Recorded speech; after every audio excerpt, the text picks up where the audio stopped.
Hello everybody and welcome. In this video I'm going to show you how to delete multiply photos from Google Photos.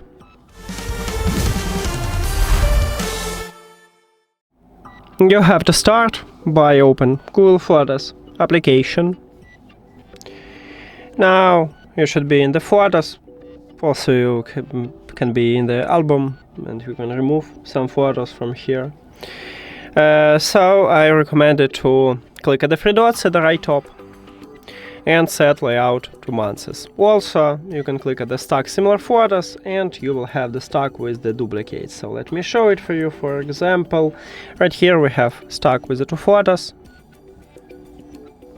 They are the same.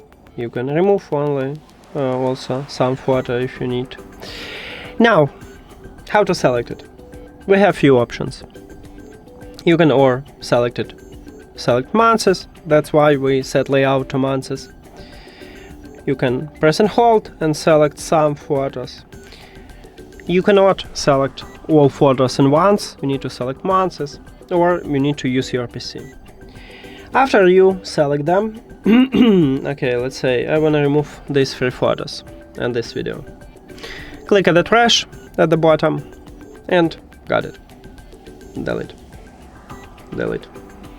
Now, we do not remove it permanently, so we can go to the collections, then trash, and from here we can or restore these photos or permanently delete it. But if you delete, let's say you delete these three videos, delete. As I said, we permanently delete it, so you have there is no option to recover this photo. Also, you can select all of them. You can click at the three dots and right here select, then click delete all or restore all, or you can select some and delete or restore it. It's up to you. So delete and delete. That's it. Thank you for watching this video. If you found it helpful, please consider subscribing to the channel and leave the like on the video. See you later!